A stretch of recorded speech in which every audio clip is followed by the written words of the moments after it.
frantic beats once again.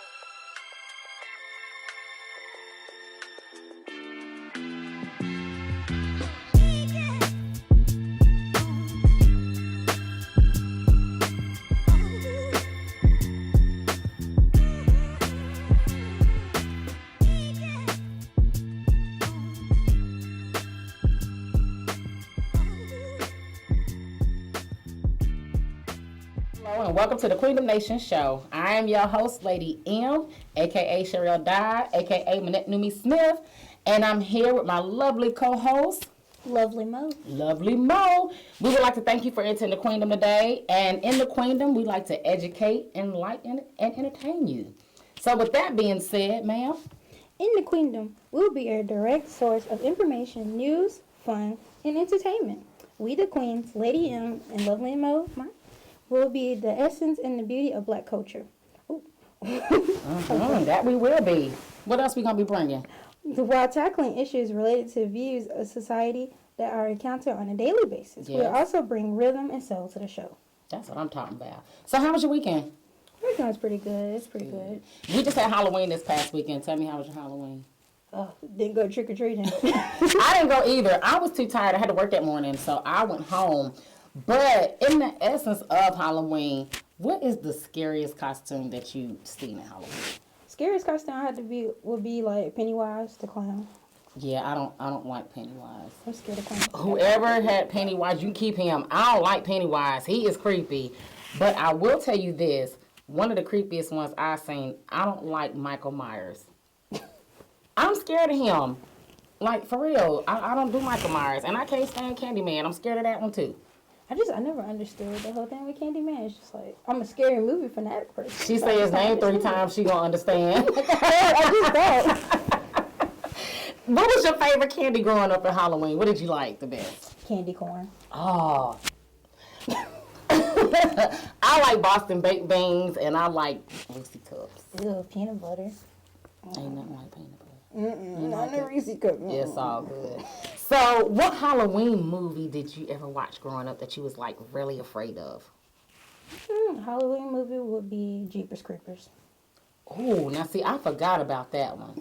That is a creepy movie. Forget about Jeepers Creepers. You right, because that thing, it comes out of that school bus, and he got the wings on his back, and he be flying, he be snatching them kids out the bus.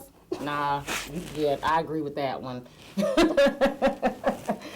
Well, last week on our show, Mahogany, we featured our second Woman of Influence segment, and we had the lovely Mayor Al Hagens on the set. Best mayor.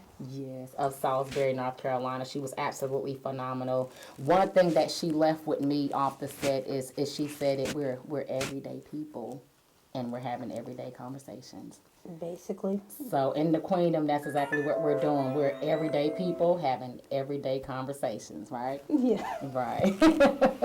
So as we talk about the Woman of Influence, we have invited a special guest on our show today. Oh God, this lady is phenomenal.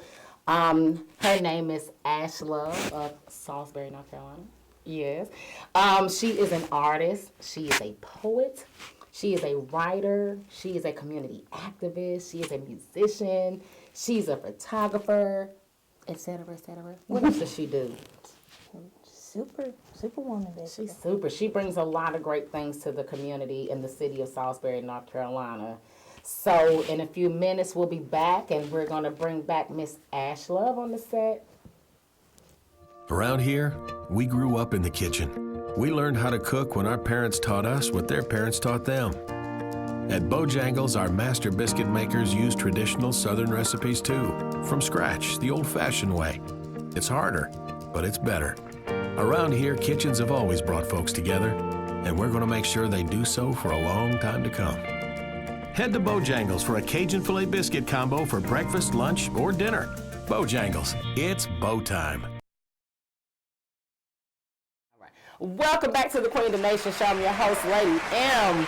We have our wonderful guest today, Miss Ash Love of Salisbury, North Carolina, on the set. Welcome, Miss Ash. Thank you for having me, Lady M. Awesome. We are so glad to have you in the Queendom. How does it feel to be in the Queendom?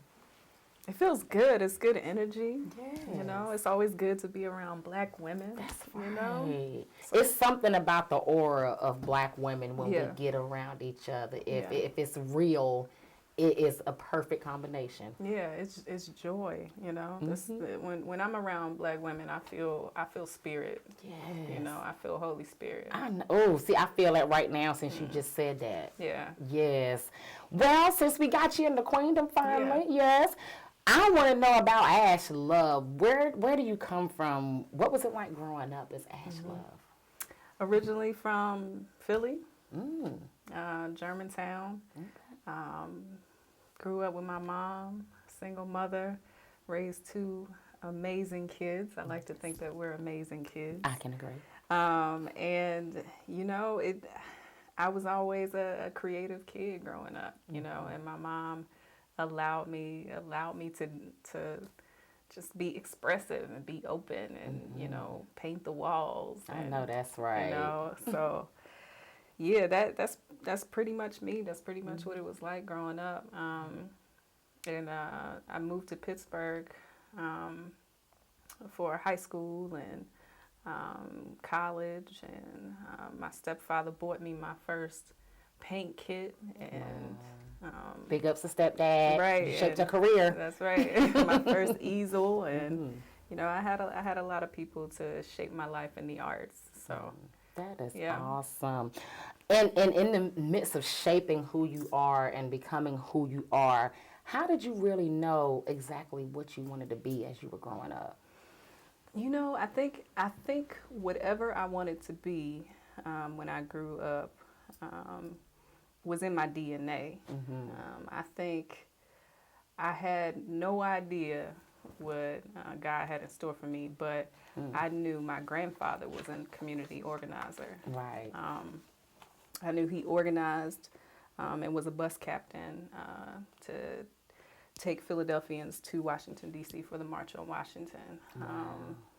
I always heard stories about him being an organizer. I knew my mother, she taught me about forgiveness. My first bully in elementary school, Right. she invited into our home to have Wow. dinner.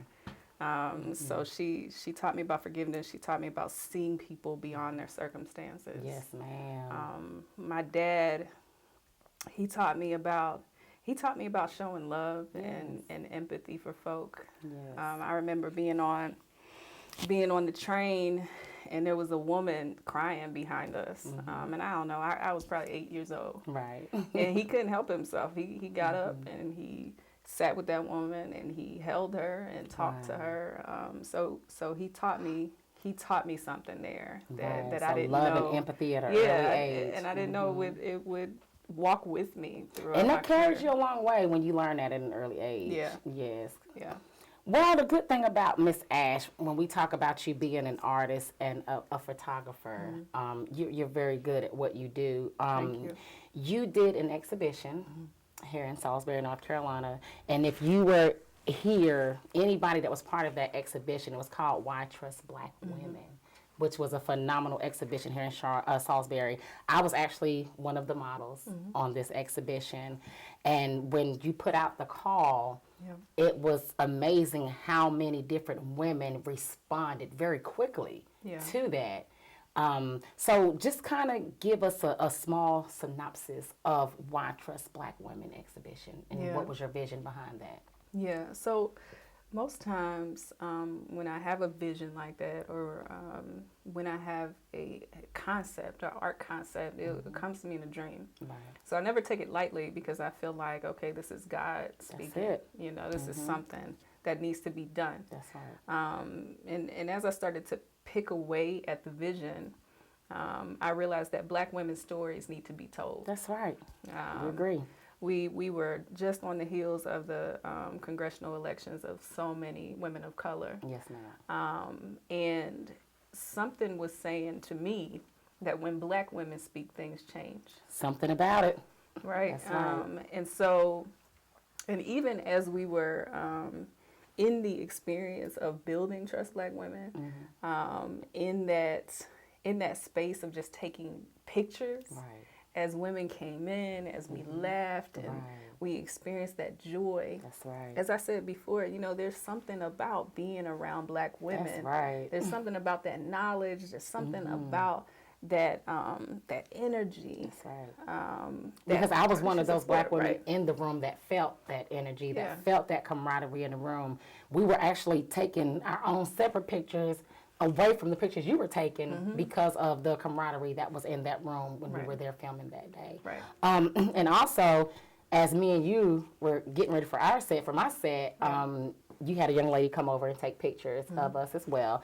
And those pictures ended up in the front page of the paper, Salisbury Post here. How did that make you feel to see that what you were doing had made such an impact, not only on the Black women that you had a part of this exhibition, but the fact that you graced the Salisbury Post with that, and a whole city got to see that. Yeah. I think it reminded me that it validated and reminded me and substantiated that Black women's stories have to be told. That's right. Right. It reminded me that this has to be an ongoing project. Is celebrating Black women That's right. in a way that probably never has been done before That's right. in Salisbury. And I've never seen anything like that. And while we have her on the set, I just want to show our guests that are watching what you've done here, if you don't mind. Not at all. These are actually some of the pictures from Mrs. Ash's Why Trust Black Women exhibition. And in each one of these, every woman had her own quote to say. I want you to pick one that really touched you that you've done. And can you read it for us? Sure. Yeah. Wow. So there were so many amazing quotes, and actually I should say, while I was pulling together this exhibition, there were so many moments where I just cried. Yes, ma'am. And I'm a softie. I joke about being from Philly and Right. how I'm a tough guy, but I just cried. And so I want to read our friend Latasha's quote. Yes, ma'am. She says, "Black women are queens, jewels, diamonds, and are rare in nature. Trusting a Black woman is a new beginning to conquer love, trust, and building confidence. Take advantage of any opportunity to trust a strong Black woman." Wow. Yeah. What a very powerful statement. Yeah. And who she just read from, she's no longer with us, and rest in heaven to her. But that was a very powerful quote from Yeah. such a phenomenal young lady. Thank you for that exhibition because, excuse me, when I was done with the exhibition, I felt just so honored and I felt respected. And I felt that for once, somebody heard us as Black women and why they should trust who we are, not just as a Black woman, but as an individual. Right. So we thank you for opening the doors for that. Thank you. So will there be a follow-up? Yeah, absolutely. I think either the one that was done should travel, I agree. or they're just, I didn't even scratch the surface with this exhibition. I agree with that. There are so many Black women in this community that I would love to be a part of this piece. Yes, ma'am. And every time I meet someone, I'm just like, this story is beautiful and it's powerful and it could inspire someone else, right. which is also a part of the work, That's know. right. For me, art just can't be art. That's right.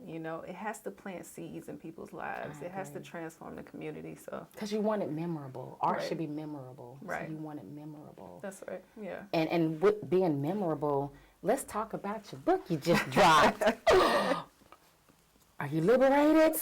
If not, Yeah. Miss Ash Love just dropped her book, Liberated. It was an amazing poetic book. I was completely you. blown away when I read it. And of course, my favorite line in the book, among others, was definitely to be so pregnant with words is to be alive. Write more. Elaborate on your book for us. Wow. So this was such a moving piece of work to create. And it's in the form of what I call a micro book. And really, it's what I intended with this micro book was for it to be a community organizing tool. I really wanted to gauge people's interest in my art Yes, ma'am. and in my poetry. And if the community said write more, then I was going to write more. I know that's right. So, and a part of that piece in particular was I needed some inspiration. Yes. I had so much built up inside of me. And often what I would tell people is I've got things to say, but the only way I can say it is in the form of a poem. Yes, ma'am. Is in the form of a rhythm or a cadence. But I felt like it was important. Yeah. And what I thought about was how many Black women are feeling the same way. And how many Black women are pregnant with knowledge and words, and how they birth that into the minds of children, into the minds of our community, and how they uplift our community on the backs of Black women. Yes. Our communities were built. We actually have a mother on our set today. That's right. That actually epitomizes that. That's right. Yes, That's right. we do. And so, in those women, right? And so I had a vision for telling those stories. I had a vision for telling women that were experiencing what I was experiencing, feeling so filled up, to write more. So it was power for myself. It was what I needed to hear at the time. Ma'am. It was inspiration, and I wanted to inspire other women that were writers, Yes, ma'am. you know, and that were activists and that were organizers. But also to push, to mobilize, and to actually act in those things. Right. But also to document. That's it. That's it. To document our knowledge. When I was in early childhood, that was one of the most important things that they would tell us. Documentation is a wonderful thing because parents look for that documentation with their kids. So documentation tells our stories. That's right. It tells our past lives. That's it right. tells our then now lives. Yeah. And it helps with our future lives. Yeah. So I totally agree with that Yeah. synopsis. Yeah. So liberated, you know, materialized as, you know, stories. You know, I pulled inspiration from myself and from conversations. Every time I have a conversation with somebody, there's inspiration there. Here's the thing. Your vote is so important. When you don't vote, you are allowing people who do to make decisions for you. Your vote is sacred. Your vote is your power. Don't give it up.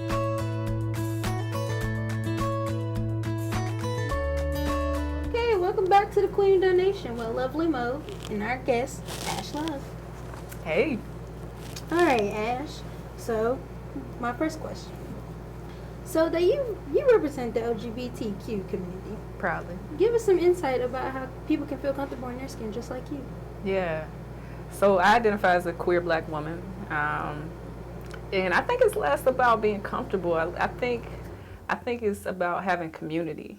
I think community is what was healing for me, because to come out in a world that doesn't even believe I should exist at times is harmful. It hurts. And so what I needed, and what I find a lot of people need, is to find community, is to know that they're loved, to know that there are resources available if you're struggling having the right conversations or conversations with your parents or family.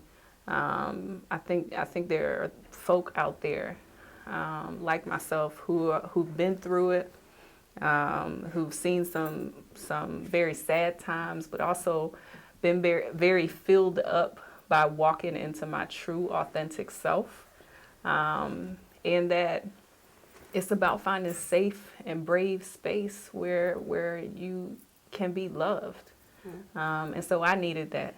And so, and what it did then is help me move into becoming more comfortable and more safe in myself. Like what Ash was saying, like we see that a lot more now in the Black community where more people are needing that comfort and love. And what you said right there was just like pure facts. Like people have to hear that and they have to understand like you shouldn't be scared to come out, and that's why I applaud you, Ash. I really applaud you for that. Yeah. Because your true definition of that happening to be you, and just Yeah. don't be scared. Yeah, but I don't want to minimize the coming out part, like coming out is hard. And I came out, I think I was 21 years old when I came out, maybe 20 when I came out, and I was terrified. I was terrified to tell my mama. I was terrified they was going to kick me out of the church. I was terrified that I wouldn't be able to walk into being a community organizer and activist like I wanted to. I was fearful for my life. So I don't want to minimize that experience for folk, because there's somebody right now, you know, that's having a hard time, that's looking for safe space. And so I do want to acknowledge and name that, for some people it's easy. I'm here and I'm out and I'm open, and that's a beautiful thing. But for some people it can be quite traumatic and difficult and hard if they don't have that community that's supportive. Yeah. Next question. So we saw about you having your health scare, and a lot of us were worried. So how was that for you? Yeah. So I think my message with my own health scare has been to take care of yourself. A lot of what I've been hearing from older and our elder organizers is to take care of your bodies. What I thought I was going to hear from elder organizers was, all the strategies and tactics and ways to mobilize our community. But what I've been hearing, what's been a common theme, is to take care of your body, right? Because if we're not healthy, then we can't very well be out here doing the work, or we can't inspire others to do the work. So what I took away from that is God was telling me to slow down. But also it was an opportunity to advocate for people, to inspire people to ask questions when they're seeing their healthcare provider. That's okay, and sometimes there's a power dynamic when you're seeing a doctor, but it's okay. It's our body, and we should feel safe and secure enough to ask questions about our body and our illnesses. So that's what I took from that experience. It was a little bit of a scare, but I took, hey, slow down, take care of your body, but also this is an opportunity to advocate for people. Like, Ash, when you being my mentor, like, you really told me that, like, the first time I met you, and I told you, like, how much I was stressed, and then how I would tell you I had, like, high blood pressure. Like, you really pushed for me to, like, just relax. Don't stress yourself out. Like, things like that is true. Like, you have to think about your health, and like you said, you got to take care of yourself for the work won't get done. That's right. And also Black people are genetically predisposed to diseases like diabetes and hypertension and kidney disease. So, those are the types of things that I feel passionate about outside of art. It's public health, healthcare advocacy for Black and brown people. It's just making sure we have awareness in our community about diseases and how our body is functioning. You know what I'm saying? So I think it's important, absolutely, to take care of your body and educate ourselves about our health care. All right, Ash. So, we see that you're a community activist. She's my mentor activist. So, living in Salisbury, what are the top issues that you see? Right now, I think the most important thing is that people get out the vote. We've got a critical election happening right now with our municipal elections or our city elections, where you can vote for 5 people. So I think it's critical that people understand that this could be one of the most pivotal elections, of our time. So we want to make sure that people are voting. Now I'm specifically telling the Black people in our community to vote for Black people. And the reason why I'm doing that is to create some tension, because there's been this unwritten sort of history in Salisbury that we can only have one Black person on council. And so that's an unfortunate myth that I think needs to be dispelled. And so right now, I think one of the most important things is for people to understand that we have the right to vote and that we can exercise our right to vote. And if you can't exercise your right to vote for whatever reason, then there's a way to mobilize others to exercise their right to vote. And then secondly, I think there is a race dynamic here that should always be being discussed. Because Salisbury has such a traumatic history as it relates to harm to Black people, as it relates to even the lynchings of Black people right here in this city.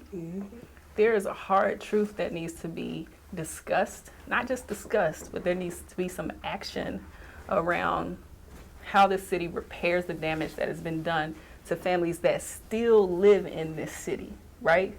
still live in the city, and the city has to have conversations. The community has to continue having conversations and have actions behind the conversations about how to repair some of the oppressive nature of this city, right?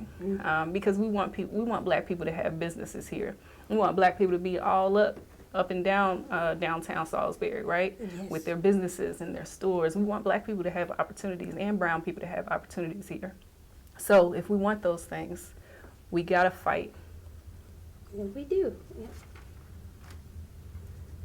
We have to fight, people. Okay. On the next question, tell us about Mission House. Yeah. Mission House is my church community. I think at the very foundation of the work I do, I have to have a strong faith community. And when I met Mission House, the Mission House community, I was very openly not going to church. My stepfather's a preacher. I'm a preacher's kid. I'm what folk would consider a preacher's kid. So I grew up in a home with a Black preacher. And so my mama used to say we used to need a church a note from God to miss church. She used to say that because we were always at church, Monday through Sunday, doing something. So when I started to develop my own faith community, develop my own faith, and started looking for churches, I found that the church really wasn't feeding me, but it was ostracizing me. So when I found Mission House, I was hesitant. I was hesitant, man. But they opened their arms up to me so wide that, and I never experienced a love like that before. At each of my intersections, they loved me. So at the very foundation of the work I do is my faith. And Mission House is my community, is my family, away from all the rest of my family in Philadelphia and New Jersey and Pittsburgh, and that's Mission House. All right, Ash. So who's your greatest inspiration and why? Man, I have to give honor to the Black women that raised me. My grandmother, my mother, they're the strongest women I know, and they inspired me and always supported my crazy, whimsical ideas, artistic ideas. They always supported me and trusted me.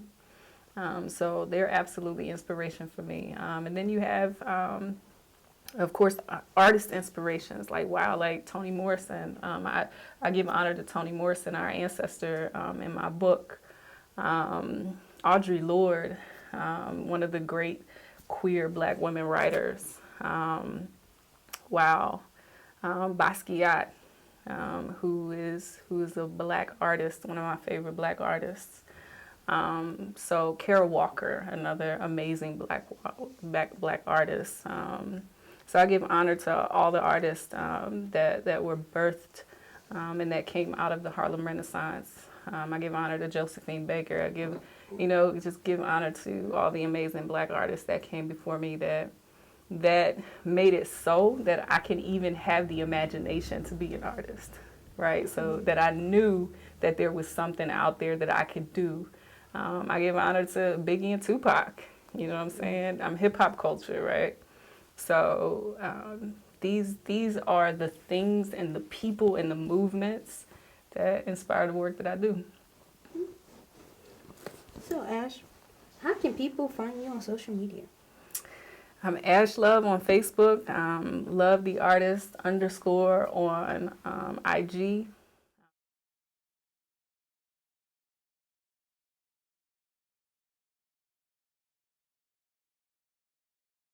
Welcome back to the Queendom. I'm your host, Lady M, along with Lovely Mo. Lovely Mo. We're back now on the set. We're going to do our weekly Woman of Influence in History. And Lovely Mo, who we got this week? Sojourner Truth.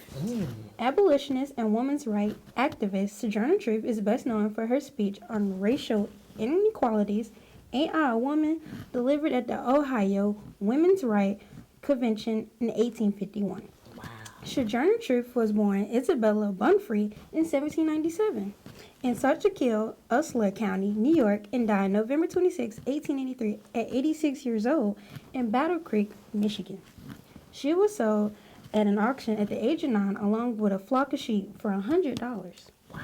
Sojourner Truth was one of the first black women to successfully challenge a white man in United States court. Truth, along with Frederick Douglass and Harriet Tubman, was one of the several escaped slaves to rise to the prominence as an abolished leader and testament to the humanity of enslaved people. Truth was born into slavery but escaped with her infant daughter to freedom in 1826. She devoted her life to helping recruit black troops for the Union Army, even though she started as an abolitionist. The reform causes that she sponsored included prison reform, property rights, and universal suffrage. Wow. Sojourner Truth, people. She was a phenomenal lady. If you don't know about Sojourner Truth, please do your research on her. I'm going to tell you one thing I did not know, Mo, was that she wasn't even born Sojourner Truth. I was shocked when I found out that her name was not Sojourner Truth. But these are the things that we're going to be sharing with you guys every week. You're going to learn about a new person in history that is catered to our topic or our segment for the month. So while we're got you guys here, our social media platform, I am Manette Numi Smith on Facebook if you want to find us. We are the QueenDomNation Show on Facebook. I am Great Women and Men United. I am DRJ Trinity Business Group. I am Team Up Tuesday. If you want to find the QueenDomNation Show, we are also Ellis Robinson on YouTube. Please go on there, look at our shows. Please subscribe to the channel because you will see a great show every week. So phenomenal. How can we find you? Y'all can find me on Facebook at Mahogany Coons. My Twitter is Junie is the love. My Instagram is Junie_is_the_love. Yeah, it's your girl. And we also, the Queen is not here, but you can also find her at Christy Sloan. And you can also find her at Slate by Sloan. Both of them are on Facebook. Before we end our segment and get into Lovely Mo's encouraging word, we want to give a special rest in heaven to Elijah Cummings and also to John Witherspoon. Two great, phenomenal black men of our time. John Witherspoon was such a great actor. Everybody loved him. What's your favorite line, Mo? Oof, there's so many lines popping in. What's your favorite movie by him? My favorite movie would have to be Friday. And favorite show, Boondocks. Go watch it on Hulu. Yeah, he was hilarious on the Boondocks. I would say my favorite movie with him in it would be Vampire in Brooklyn because he was just hilarious to me. He is truly, truly, truly going to be an icon that is really going to be missed. We thank him for everything he done in television. We thank him for the laughs. We thank him for the fun. We thank him for the cliches because all of us got don't tell nobody. And every time I come in the kitchen, you in the kitchen, in the refrigerator, eating up all the food. Oh, my little bang, bang, bang. Bang, bang, bang. I love him when he was on the Wayans Brothers and they came back and had the reunion. Oh, God. They found out when the guys went He was from a female. Yeah, they was like, wait a minute, what? That was hilarious, girl. But we want to thank him just for everything that he done in television. We want to thank Elijah Cummings for everything that he done in his seat that he held within his city and in his state. So rest in heaven to both of these wonderful men, John Witherspoon and Elijah Cummings. So we'll be right back. We're going to come back with Lovely Mo's encouraging word. Thank you.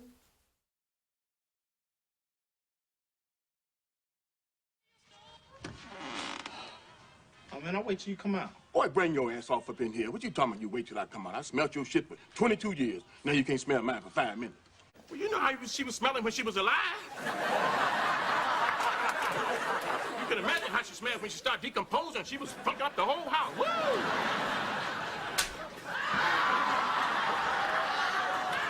Don't you ever talk about my mother that way. Oh, I ain't talking about your mama. I'm talking about that rat that died under my porch. Oh. Did you just smack me? Now, whose ass I got to kick to get myself a beer off up in here. Now look at you, Martin. You got 2 tenderonis in the house. Vanilla and chocolate. 2 big old dips.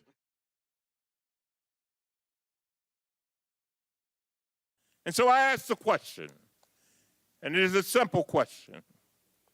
Are we really going to sit here, 70 members of the Congress of the United States of America, in 2018, and have a hearing that just repeats the hearings the Senate had yesterday on Hillary Clinton's emails?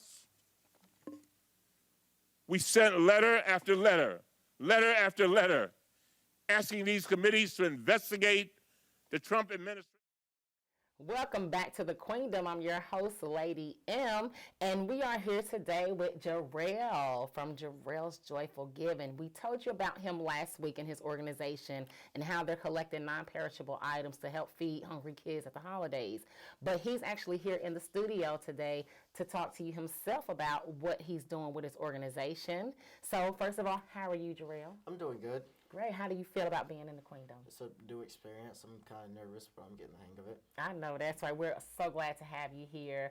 And not only do we have Jarrell, but we also have his wonderful, beautiful mom, Miss Yolanda. So how are you? I'm doing well. Thank you for having us. Great. We are so honored to have both these two in the Queendom.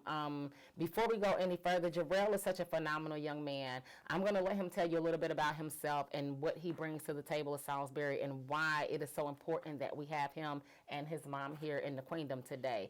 So, Jarrell, just tell us a little bit about you. Hi, my name's Jarrell Lamont Imes. I'm age 15. I'm a 10th grader at West Rowan. What are y'all, the Falcons? Yes. They're the Falcons. What's your favorite subject in school? Science. Science. Now, we're looking to put Jarrell as one of our new people on the show, so y'all might be seeing more of him soon.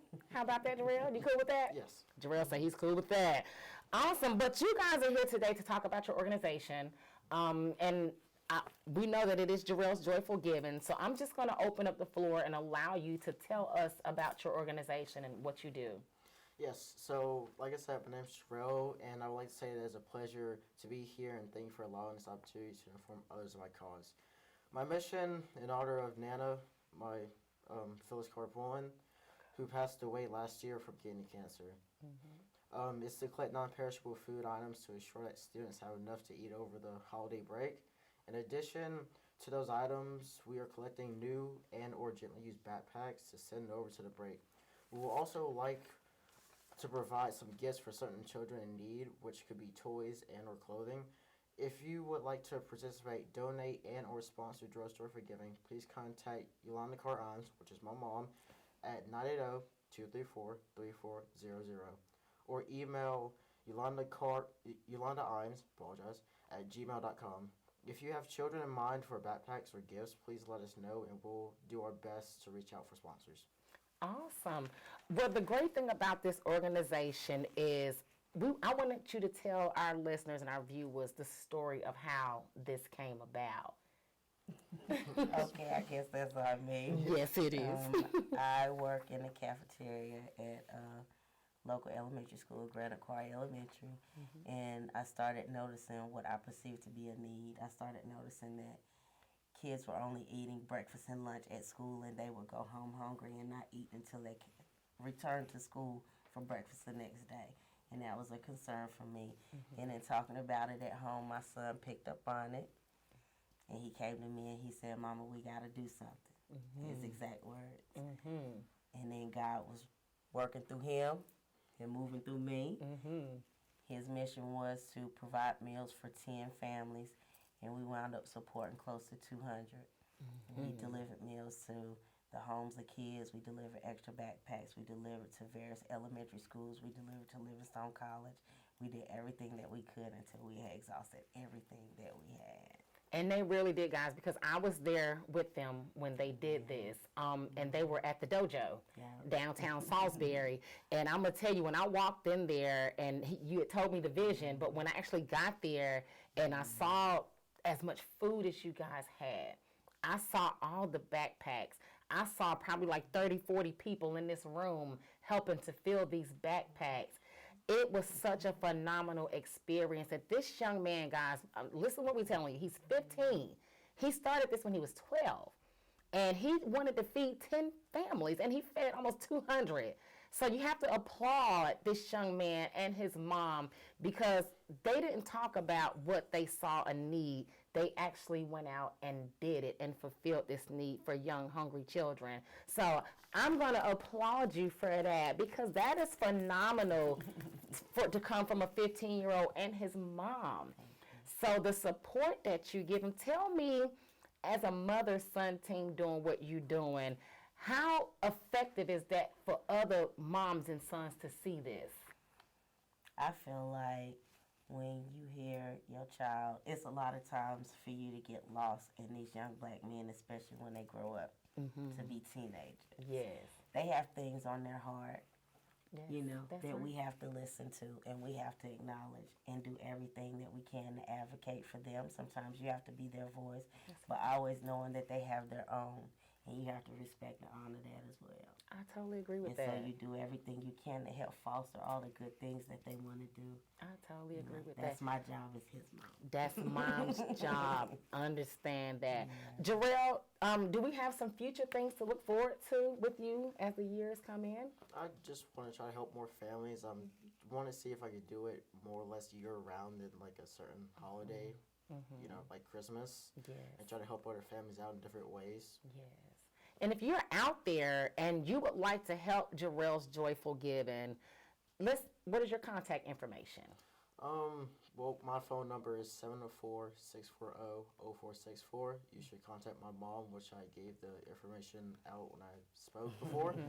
I have an Instagram, Jarrell Limes. It's all lowercase. I usually just go there for like art photos or just memes. And can you spell Jarrell Limes so they can know who to look for? JARRELLIMES, no spaces. And you can also contact me at yolandaimes@gmail.com. Awesome. Make sure that at the holidays that you guys are looking for different organizations like this to give back to, because their job with this is to give back, to make sure no child is hungry during the holidays. And you can't help but applaud that, or at least help out with that. But if you're looking for a drop-off spot, you can come to DRJ Trinity Business Group, which is at 909 South Main Street, Suite 202. You can call me, Lady M, or Manette Smith at 704-738-7077 to drop them off here at this location. And make sure that the items that you give, that there are non-perishable items, and they're also collecting backpacks to put these items in. So if you guys have backpacks that you would like to donate, I'm sure that they would definitely appreciate that. Yes. So we want to thank you too. Oh, I have one more question. I'm sorry. Why was this whole thing with Jarrell's Joyful Giving so important to you? It was so important since I'm like kid myself, and I know families and I know friends that really don't have a lot of stuff for holidays or just for year-round, and to actually do something about it. Me was a 12-year-old, 12-year-old self to do it. It was wild. It was wild to get so much support from like friends and like from old teachers, from teachers I didn't even have, to like places I just usually go to. It was amazing. Because believe it or not, people love to help, especially young people that are trying to do great things in the community. They will reach out to help you guys. Lovely Mo, my co-host for today, she is such a phenomenal young lady as well. And the platform that she has put herself on, the community also reaches out to really back her up and support her as well. So we thank you, young people, for everything that you do, because when people like your mom and me and we're all going on, it's you guys that are going to be here to do exactly what we've been doing. And so we appreciate everything that you do, and we're going to nurture you while you do it. How about that? Thank you. QueenDom, Jarrell's Joyful Giving, his mom, Yolanda Carr Imes. Make sure that y'all give to this wonderful organization. Again, tell us how to find you. Find us at my mom's email, YolandaImes@gmail. Call number 980-234-3400, or me on Instagram, Jarrell Limes, or my number 704-640-0464. Great. I want to thank you two for coming into the Queendom today. We appreciate you guys. We'll be back in a few, back with lovely Mo. We'll be doing our community woman of influence in history, and also we'll be doing our social media contacts, and then we're going to end our show with Mo's lovely encouraging word. Okay, we're back with Lovely Mo's encouraging word. Truth is powerful and it prevails. Sojourner Truth.